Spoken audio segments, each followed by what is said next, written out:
दिशा, तुझ्यावर विश्वास ठेवण्याचा प्रश्नच येत नाही. त्याचं काय आहे ना, तुला ही जबाबदारी दिली आहे कारण तू शांत बसणार नाहीस, काहीतरी कुरघोड्या करतच राहशील.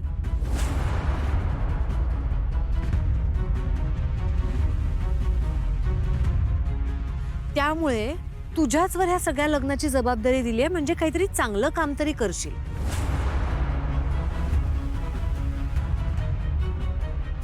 आणि माझ्या आदित्यच्या लग्नात मला कसलाही गालबोट लागलेलं नकोय. एक सासू मॉम कोणत्याही कारणामुळे का होईना पण तुम्ही माझ्यावर इतकी मोठी जबाबदारी सोपवलीत ही खरंच माझ्यासाठी खूप मोठी गोष्ट आहे आणि त्यासाठी थँक्यू. तुम्ही बघाच, मी तुमचा हा माझ्यावर ठेवलेला ट्रस्ट अजिबात ब्रेक नाही करणार.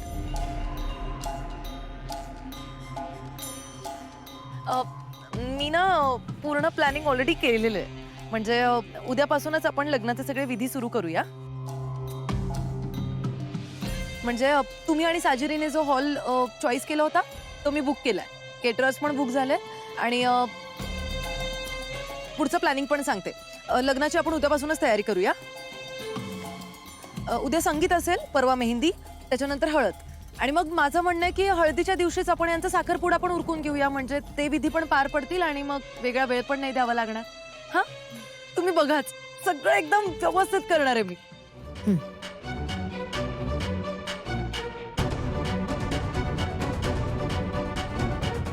आदित्य, तू खुश आहेस ना?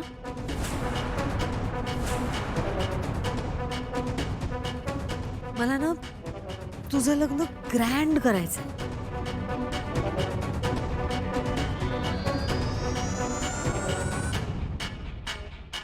पण आता आपण सगळी लग्नाची तयारी करतोय आणि सया दादा कुठे जाऊन बसलाय काही कळत नाही. ते लग्नाची तयारी सुरू आहे आणि मुलाचा मामा त्याचाच पत्ता नाही.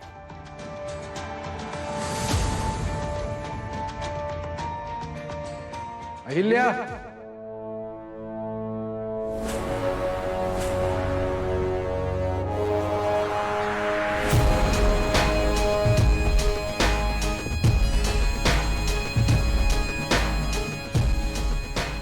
हा काय आलोय मी.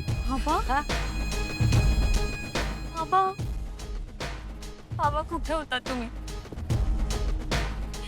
आम्ही सगळ्यांनी तुम्हाला खूप शोधलं. असं अचानक का निघून गेला होतात? मी भाईलाही फोन करून विचारला पण तुम्ही गावी पण पोहोचला नव्हतात. किती टेन्शन आलं होतं आम्हाला माहितीये.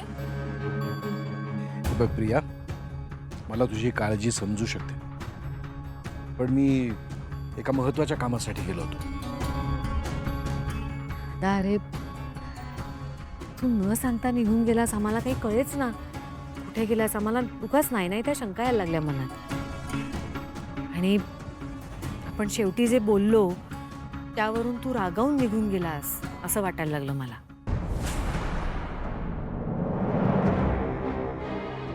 पण हा सगळा तुझा गैरसमज होता हे माझ्या लक्षात आलं. आता तू आलायस ना, आता सगळं ठीक होणार आहे. तुला माहितीये का, आता आपल्याकडे इतका कमी वेळ आहे. आदित्य आणि साजिरीचं लग्न करायचंय 4 दिवसात.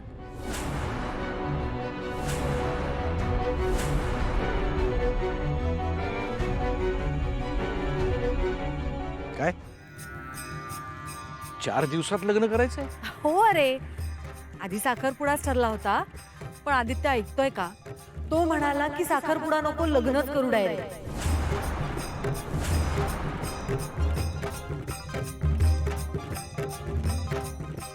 तुम्ही ठीक आहात ना दोघं? धनी तुम्ही ठीक आहात ना? मग आबासाहेब तुम्ही ठीक आहात ना? अरू, तू आता याला धनी म्हणालीस? हे जे काही चालू आहे ना ते नक्की मैत्रीच्या फार पुढे गेलंय. आणि आता तुम्ही दोघं कुठे चालला होता? मामा, आमचं दोघांचं एकमेकांवर खूप प्रेम आहे.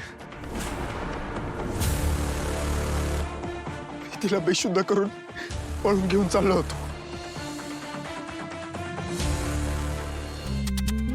तू आलायस ना, बरं झालं. इतकी मदत होणार आहे ना मला आता तुझी. चल चल, खूप कामं बाकी आहेत. आणि दादा, तू म्हणशील तसंच होईल सगळं. चल हे बस, काय काय दाखवायचंय मला तुला. हे बघ, हे बघ, हॉल दाखवते कुठला बुक केलाय ते. आणि हे बघ, हे ना, हे सूट ऑप्शन्स आहेत आदित्यसाठी. मला हा आवडलाय. तू पण सांग नाही एक मिनिट अहिल्या, तू आत्ता मला म्हणालीस की सगळं माझ्या मनासारखं होईल म्हणून. तू नुसतं बोलून तर बघ, सगळं तुला हवं तसंच होईल. अहिल्या, मग आता हे लग्न थांबव. आता हे लग्न नाही होऊ शकत.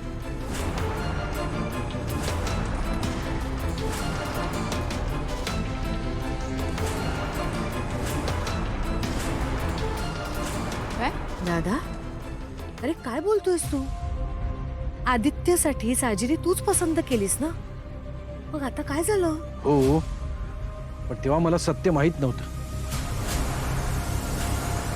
आता सत्य कळल्यानंतर हे लग्न मी नाही होऊ देऊ शकत. दादा, काय सत्य? कसलं सत्य बोलतोयस तू?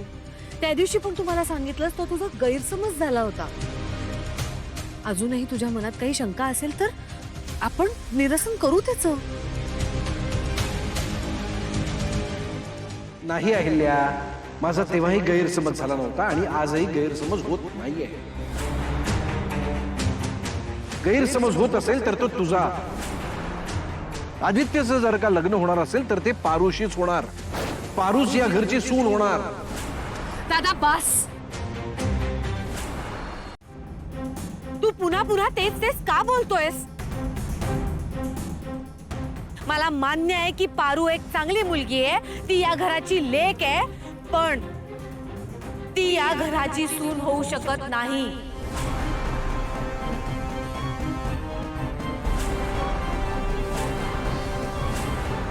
मी तुला हे आधी पण सांगितलंय, आदित्य आणि पारू खूप चांगले मित्र आहेत. बस. अहिल्या, तुझा गैरसमज होतोय. ते दोघं मित्र नाहीयेत, ते एकमेकांवर प्रेम करतायत.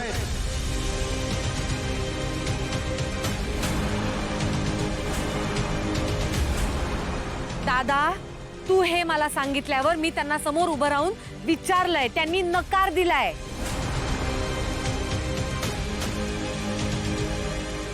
आणि असं असताना सुद्धा तू का हट्टाला पेटलायस आणि का त्यांची जोडी जुळवतोयस?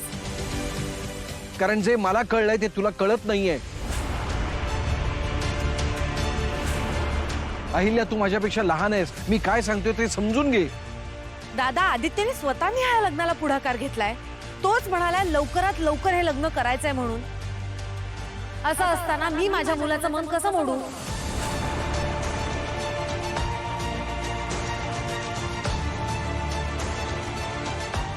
नाही नाही, ते शक्य नाही. आता काहीही झालं तरी हे लग्न तर होणारच.